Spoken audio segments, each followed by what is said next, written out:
I just want people to feel something other than a cool drawing when they see my work. I want them to see a story that they haven't heard or see a new interpretation of something that they've seen time and time again. So just trying to reinterpret the stuff I grew up with and that everybody else grew up with.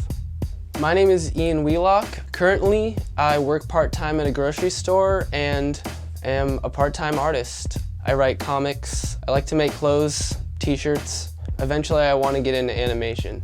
I think I always ended up being more interested in the Japanese animation just because it was a little more unique. It was a little more out there. As I grew older, I learned more about it. I think I just gained interest more and more from their themes to just the artistic style of the art.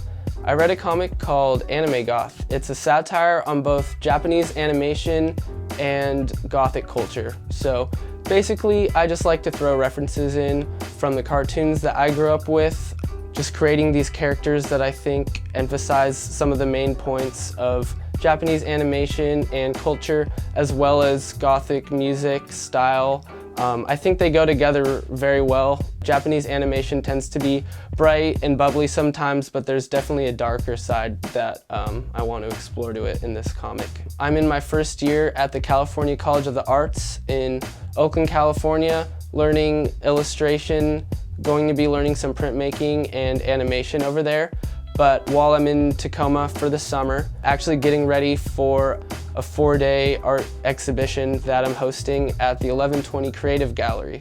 1120 Creative Gallery has a lot of space, so I have a lot of wall space to show work, but also a lot of space just for people to hang out and socialize. Tacoma is a small city, so you'll probably see somebody that you know there. The artistic scene in Tacoma has definitely overblown my expectations ever since I was a kid. Growing up, just knowing some of the artists that are still active now.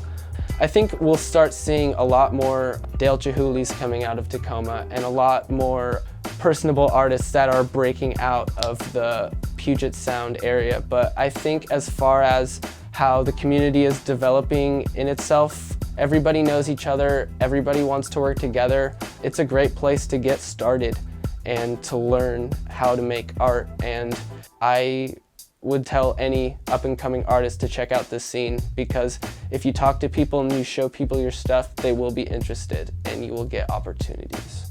The more you put yourself around it and you get involved and you research and you practice in that field, you will grow as an artist. I would say to surround yourself with as much stuff as you possibly can, and if you just are making things constantly, one day, you know, who knows, you could be the next Keith Haring or the next Andy Warhol. You just gotta keep producing, even if people aren't interested in your art. You just gotta sell it to them until they all want it.